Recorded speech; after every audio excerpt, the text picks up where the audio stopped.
इतिहास में ना कई बार ऐसे मोड़ आते हैं जहां इंसानों का सामना एक बहुत ही विशाल मतलब एकदम अजेय सी मशीन से होता है। बिल्कुल। एक ऐसी मशीन जो पूरी तरह से ताकत, खौफ और कंट्रोल के दम पर चलती है। और सबसे बड़ी चुनौती ये होती है कि उस अजेय मशीन को रोकना कैसे है। सही बात है। तो ऐसे में ना दो ही विकल्प नजर आते हैं। या तो कोई बहुत बड़ा हथियार उठाकर उस मशीन पर सीधा हमला कर दिया जाए, या फिर कुछ ऐसा किया जाए कि उस मशीन के जो पुर्जे हैं ना, वो खुद ही काम करना बंद कर दें और वो अपने आप ढह जाए। देखिए, ये दुविधा ना मानव इतिहास की सबसे पुरानी बहसों में से एक है। अक्सर इंसान का जो स्वभाव है वो सीधे टकराव की ओर जाता है। ये मान लिया जाता है कि ताकत का जवाब हमेशा ताकत से ही दिया जाना चाहिए। लेकिन अगर हम ऐतिहासिक पन्नों को पलटें तो पता चलता है कि सत्ता को चुनौती देने के तरीके सिर्फ हथियारों तक सीमित नहीं होते। एग्जैक्टली। और जब हम ब्रिटिश साम्राज्य के अधीन भारत के उस दौर का विश्लेषण करते हैं जहां करोड़ों लोग गरीबी और उत्पीड़न का शिकार थे, लेकिन आजादी का एक बहुत बड़ा सपना देख रहे थे, तो ये सवाल सबसे अहम हो जाता है। बिल्कुल। आज की इस विस्तृत चर्चा का आधार है एक दस्तावेज, अहिंसा और तलवार, स्वराज्य के दो रास्ते। इस चर्चा का जो मिशन है ना, वो ये समझना है कि कैसे दो बेहद असाधारण नेताओं ने एक ही मंजिल यानी भारत की आजादी तक पहुंचने के लिए दो बिल्कुल विपरीत रास्ते चुने। मतलब एक ने पूरी तरह से शांति और अहिंसा का रास्ता चुना, तो दूसरे ने क्रांति और तलवार का। एक ने कभी कोई हथियार नहीं उठाया और दूसरे ने पूरी की पूरी एक विदेशी जमीन पर सेना खड़ी कर दी। तो चलिए इसे थोड़ा विस्तार से समझते हैं। हाँ, और यहाँ ये स्पष्ट करना बहुत जरूरी है कि आज के इस विश्लेषण का उद्देश्य किसी एक तरीके को सही या दूसरे को गलत साबित करना बिल्कुल नहीं है। एकदम सही कहा आपने, क्योंकि इतिहास कभी भी ब्लैक एंड व्हाइट नहीं होता है। ये बहुत सी जटिलताओं से भरा होता है। तो स्रोत सामग्री के आधार पर हम बस ये समझने का प्रयास कर रहे हैं कि इन दोनों विचारधाराओं ने अपने अपने तरीके से उस समय की परिस्थितियों को कैसे बदला। दोनों का लक्ष्य एक ही था, बस उनके नजरिए, ब्रिटिश शासन को समझने का तरीका और उनकी रणनीति एक दूसरे से पूरी तरह अलग थी। तो चलिए इस वैचारिक टकराव की गहराई में चलते हैं। जी। शुरुआत उस रणनीति से करते हैं जिसने उस विशाल मशीन को बिना छुए ही रोक देने का सपना देखा था, महात्मा गांधी की रणनीति। हाँ।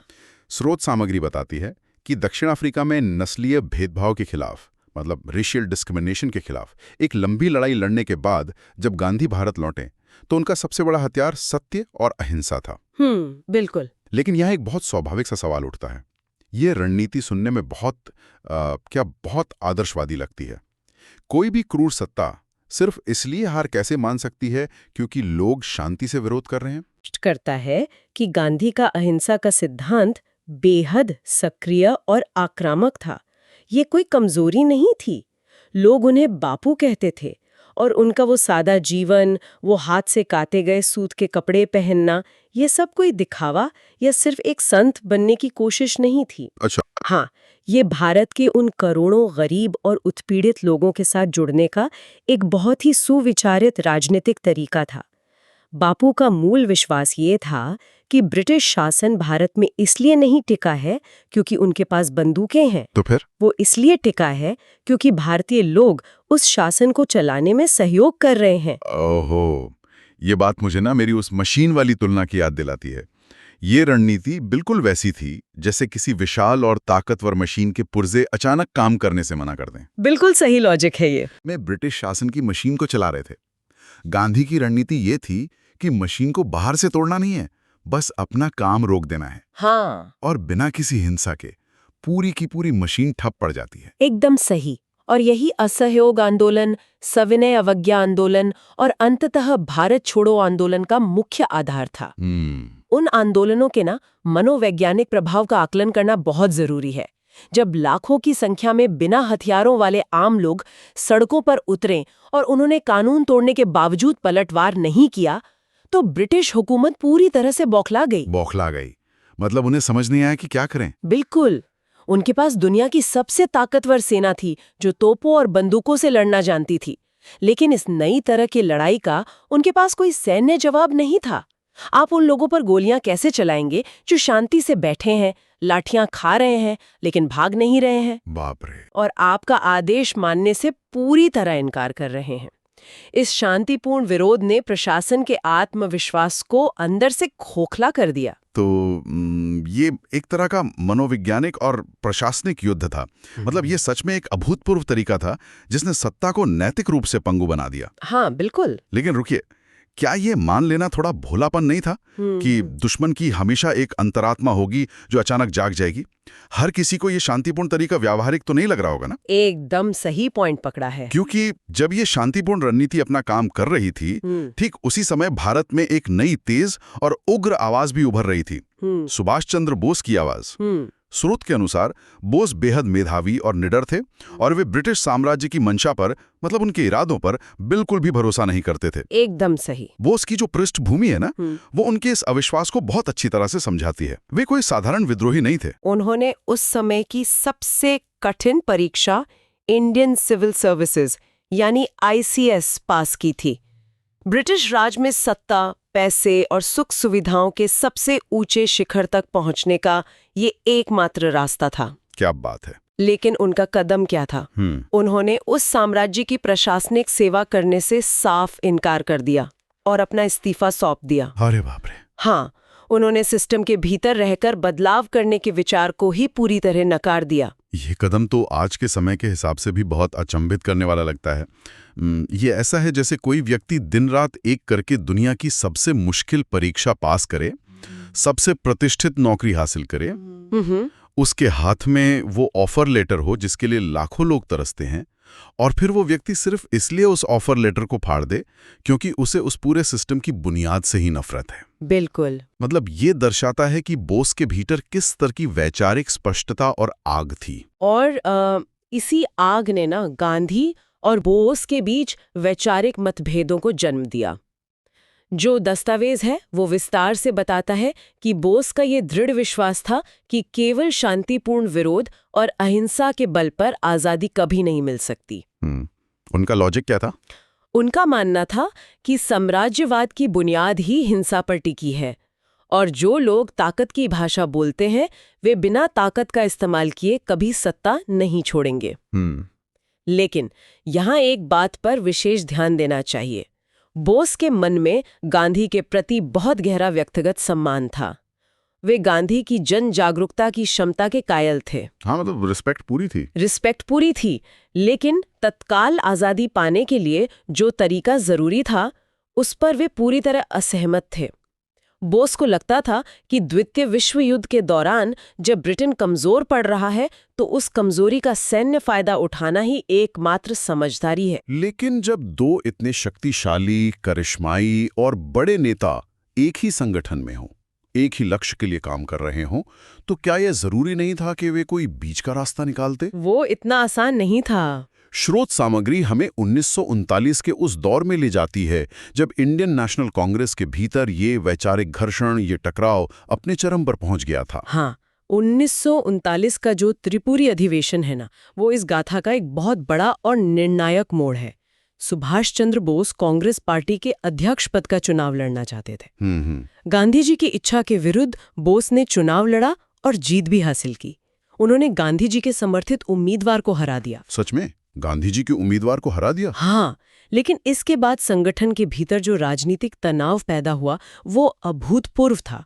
जो वरिष्ठ नेता गांधी की अहिंसक विचारधारा के वफादार थे, उन्होंने बोस के साथ काम करने से लगभग इनकार कर दिया। ओहो। ये तनाव इतना अधिक था कि पार्टी बिल्कुल टूट के कगार पे आ गई। अंततः संगठन को बिखरने से बचाने के लिए और अपनी खुद की रणनीतियों पर स्वतंत्र रूप से काम करने के लिए बोस ने कांग्रेस के अध्यक्ष पद से इस्तीफा दे दिया। यार, ये तो बहुत ही दुर्भाग्यपूर्ण स्थिति लगती है। ऐसा प्रतीत होता है जैसे ये किसी अहम या अहंकार की लड़ाई थी जिसने आज़ादी के पूरे आंदोलन को ही कमजोर कर दिया हो। क्या ये एक बड़ी रणनीतिक भूल नहीं थी? देखिए, बाहरी तौर पर देखने में ये शायद अहंकार का टकराव लग सकता है, लेकिन गहराई में जाने पर पता चलता है कि केवल अहंकार नहीं था। अच्छा। ये दरअसल ब्रिटिश मानसिकता को समझने और उसे हराने के दो बिल्कुल अलग-अलग और असंगत तरीकों का टकराव था। गांधी का नजरिया था कि साधन उतने ही पवित्र होने चाहिए जितना कि साध्य, मतलब रास्ता भी शुद्ध होना चाहिए। एग्जैक्टली। अगर लक्ष्य आजादी है तो उसका रास्ता भी शुद्ध और अहिंसक होना चाहिए। जबकि बोस का मानना था कि साध्य सबसे महत्वपूर्ण है। जो साम्राज्य तलवार के दम पर खड़ा है उसे जड़ से उखाड़ने के लिए तलवार ही उठानी पड़ेगी। वे कूटनीति के उस पुराने सिद्धांत पर यकीन करते थे कि दुश्मन का दुश्मन हमारा दोस्त होता है। ये रणनीतियों की एक ऐसी खाई थी जिसे पाटा नहीं जा सकता था। और यहाँ कहानी सच में बहुत दिलचस्प हो जाती है। यहाँ से बोस की कहानी ना किसी स्पाई थ्रिलर फिल्म का रूप ले लेती है। बिल्कुल ले लेती है। कांग्रेस से अलग होने के बाद अंग्रेजों को बोस की लोकप्रियता और उनके उग्र विचारों से इतना ज्यादा खौफ था कि उन्होंने बोस को कलकत्ता में उनके ही घर में नजरबंद कर दिया, मतलब हाउस अरेस्ट। हाँ, 24 घंटे खुफिया पुलिस का पहरा। लेकिन दस्तावेज बताता है कि बोस को कैद में रखना नामुमकिन साबित हुआ।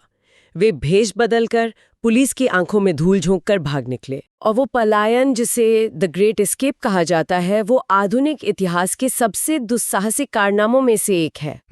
जनवरी 1941 में जियाउद्दीन नाम के एक पठान का भेष धरकर बोस रात के अंधेरे में अपने घर से निकले। जरा उस खतरे का अंदाजा लगाइए। चारों तरफ पुलिस होगी, पूरे देश में ब्रिटिश खुफिया तंत्र उनका इंतजार कर रहा था। लेकिन वे पेशावर, फिर अफगानिस्तान और वहां से सोवियत संघ होते हुए जर्मनी पहुंच गए। बाप रे। और बाद में जर्मनी से पनडुब्बी यानी यू बोट के जरिए वे खतरनाक समुद्री रास्तों से होते हुए जापान पहुंच गए।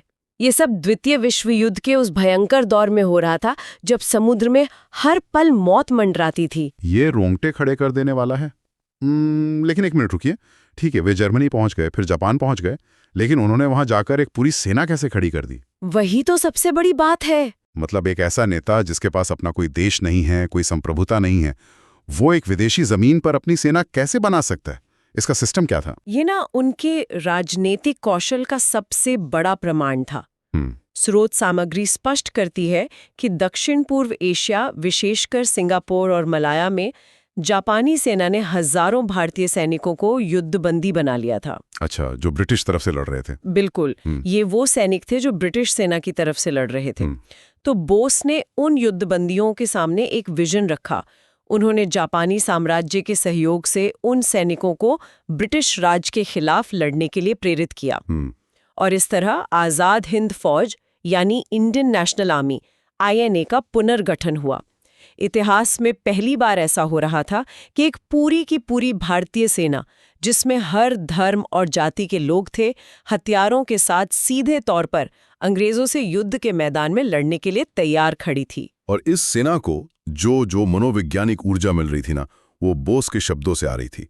उनका वो ऐतिहासिक नारा, तुम मुझे खून दो, मैं तुम्हें आजादी दूंगा। हाँ, बिल्कुल। ये नारा पूरे भारत में जंगल की आग की तरह फैल गया। लोग अब उन्हें नेताजी कहकर पुकारने लगे थे। इस सेना ने न केवल विदेशों में बसे भारतीयों को एकजुट किया, बल्कि भारत के भीतर बैठे लोगों को भी ये एहसास दिलाया कि सैन्य रूप से भी अंग्रेजों को चुनौती दी जा सकती है। एकदम सही। लेकिन यहाँ इस पूरी कहानी का सबसे चौंकाने वाला और विरोधाभासी पहलू सामने आता है। वो क्या? जिस समय नेताजी विदेशी शक्तियों के साथ मिलकर भारत पर सैन्य हमले की योजना बना रहे थे, उसी समय भारत में महात्मा गांधी ने क्या प्रतिक्रिया दी। ये जानकर बहुत हैरानी होती है कि हिंसक तरीकों से पूरी तरह असहमत होने के बावजूद गांधी ने सुभाष चंद्र बोस को देशभक्तों का राजकुमार या सच्चा देशभक्त कहा था। तो इस सब का क्या मतलब है? ये तो सच में हजम ना होने वाली बात है। हाँ। एक ऐसा व्यक्ति जिसका पूरा जीवन, जिसकी पूरी राजनीति पूर्ण रूप से अहिंसा पर टिकी हो, वो एक सैन्य कमांडर को, जो नाजी जर्मनी और इंपीरियल जापान से मदद ले रहा है, उसे सच्चा देशभक्त कैसे कह सकता है? ये तो गांधी के अपने ही जीवन भर के सिद्धांतों के साथ सबसे बड़ा समझौता लगता है। देखिए, यही सबसे आकर्षक बात है।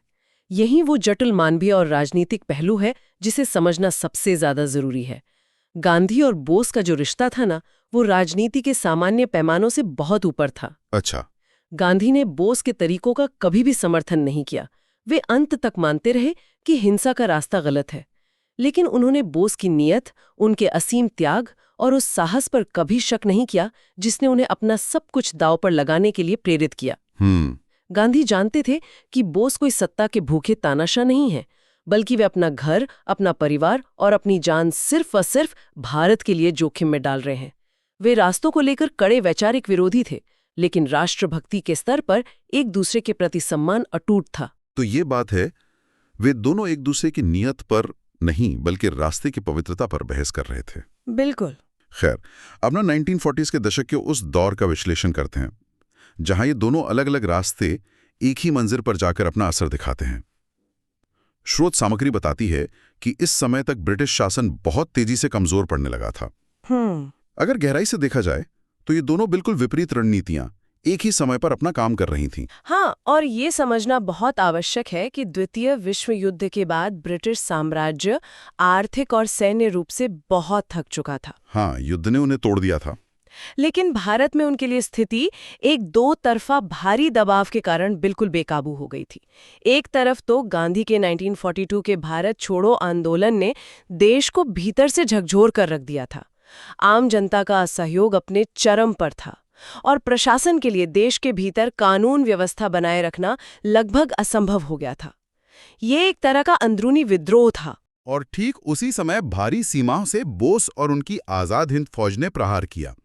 अगर इसे एक तकनीकी उदाहरण से समझें तो ये बिल्कुल एक हथौड़े और निहाई, मतलब जिसे हैमर और एनविल रणनीति कहते हैं, उसके जैसा था। बहुत सही तुलना है ये। भले ही गांधी और बोस ने मिलकर कोई जॉइंट प्लानिंग नहीं की थी, कोई योजना नहीं बनाई थी, लेकिन जमीनी स्तर पर असर कुछ ऐसा ही हुआ। गांधी के शांतिपूर्ण आंदोलनों ने निहाई का काम किया, जिसने भीतर से पूरे सिस्टम को जड़ कर दिया, और बाहर से बोस की सेना ने हथौड़े की तरह एक सीधा सैन्य और मनोवैज्ञानिक प्रहार किया।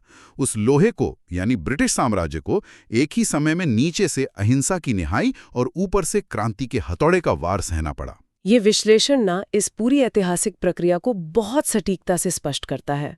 देखिए, आजाद हिंद फौज के सैनिकों पर जब लाल किले में मुकदमा चला तो पूरे भारत में एक भयानक विद्रोह भड़क उठा। बिल्कुल। 1946 में रॉयल इंडियन नेवी के भारतीय नौसैनिकों ने बगावत कर दी। ये सीधे तौर पर नेताजी के प्रभाव का परिणाम था। अंग्रेजों को ये साफ तौर पर समझ आ गया था कि अब वे अपनी ही भारतीय सेना और पुलिस पर भरोसा नहीं कर सकते हैं। और किसी भी साम्राज्य के लिए सबसे बड़ा खौफ होता है कि उसकी अपनी ही बंदूकें उसके खिलाफ मुड़ जाएं। एकदम सही। और यही वो बिंदु है जो आज तक इतिहासकारों के बीच एक बहुत बड़ी और तीखी बहस का विषय बना हुआ है कि भारत की आजादी में सबसे बड़ी, सबसे निर्णायक भूमिका किसकी थी। क्या वो गांधी की अहिंसा थी, जिसने ब्रिटिश हुकूमत को नैतिक और प्रशासनिक रूप से घुटनों पर ला दिया और जनता को जगाया, या फिर वो बोस का क्रांतिकारी और सैन्य दबाव था, जिसने अंग्रेजों के मन में ये खौफ पैदा कर दिया कि अब उनके पास भारत पर राज करने के लिए सैन्य ताकत नहीं बची है। स्रोत सामग्री इस बहस का एक बहुत ही संतुलित और परिपक्व निष्कर्ष सामने रखती है। सच्चाई शायद किसी एक चरम में नहीं, बल्कि इन दोनों के संयुक्त प्रभाव में है। दोनों का असर था। बिल्कुल। उस समय भारत को उन दोनों की ही आवश्यकता थी। एक तरफ शांति और सत्य की वो असीम शक्ति जिसने एक विशाल जन आंदोलन खड़ा किया, और दूसरी तरफ प्रतिरोध और सैन्य चुनौती का वो निडर साहस जिसने साम्राज्य की रीढ़ की हड्डी तोड़ दी। दोनों की भूमिकाएं अपनी अपनी जगह अद्वितीय और अपरिहार्य थीं। और जब इन दोनों महान नेताओं की अंतिम विरासत या उनके लेगेसी का मूल्यांकन किया जाता है तो दस्तावेज इसे बहुत ही सुंदर ढंग से पेश करता है। हाँ। महात्मा गांधी का पूरी दुनिया के लिए शांति, मानवाधिकार और अहिंसा का एक वैश्विक प्रतीक बन जाना, एक ऐसा नाम जिसने बाद में मार्टिन लूथर किंग जूनियर से लेकर नेल्सन मंडेला तक को प्रेरित किया। बिल्कुल। और दूसरी तरफ सुभाष चंद्र बोस का असीम साहस, सर्वोच्च बलिदान और निडर राष्ट्रवाद का अमर प्रतीक बन जाना। दो नेता, दो पूरी तरह से विपरीत विचारधाराएं, लेकिन उन दोनों का सपना और अंतिम लक्ष्य सिर्फ एक था, भारत की पूर्ण स्वतंत्रता। इतिहास का ये अध्याय ना वर्तमान समय के लिए भी अत्यंत प्रासंगिक है। अक्सर देखा जाता है कि लोग जब किसी जटिल समस्या का सामना करते हैं तो वे मानते हैं कि उसे सुलझाने का केवल एक ही सही तरीका हो सकता है। ये तो है। अगर एक तरीका सही है तो दूसरा स्वाभाविक रूप से गलत मान लिया जाता है। लेकिन ये ऐतिहासिक गाथा स्पष्ट करती है कि कई बार एक बहुत बड़े लक्ष्य को हासिल करने के लिए अलग अलग दृष्टिकोण और बिल्कुल विपरीत तरीकों की आवश्यकता होती है। सही बात है। ज्ञान और विचार विमर्श तब मूल्यवान होता है जब हम विभिन्न दृष्टिकोणों को सुनते हैं और उनका विश्लेषण करते हैं, भले ही हम उनसे पूरी तरह सहमत ना हो। बिल्कुल। अलग अलग विचार एक ही समाधान के अलग अलग हिस्से हो सकते हैं। और इसी विचार के साथ आज की इस गहरी चर्चा के अंत की ओर बढ़ते हुए स्रोत सामग्री के इसी विश्लेषण से उपजा एक बहुत ही गहरा और नया विचार सामने आता है। एक ऐसा विचार जो इतिहास को देखने के नजरिए को ही चुनौती देता है। हाँ, आमतौर पे इतिहास को ना एक बहुत ही सीधी और सरल रेखा के रूप में देखने की आदत होती है लोगों को। ऐसा माना जाता है कि महान लक्ष्य तभी हासिल होते हैं जब समाज में पूरी तरह से सहमति हो, जब सब एक ही दिशा में बिना किसी विरोध के आगे बढ़ें। ये मान लिया जाता है कि एकता का मतलब हर बात पर सहमत होना है। लेकिन जरा इस पर विचार किया जाना चाहिए, क्या ऐसा हो सकता है कि 1939 में गांधी और बोस की इन दोनों विचारधाराओं के बीच जो भयंकर टकराव और असहमति हुई थी, वही दरअसल वो असली ऊर्जा थी जिसने उस विशाल ब्रिटिश साम्राज्य के पतन की गति को दुगना कर दिया था?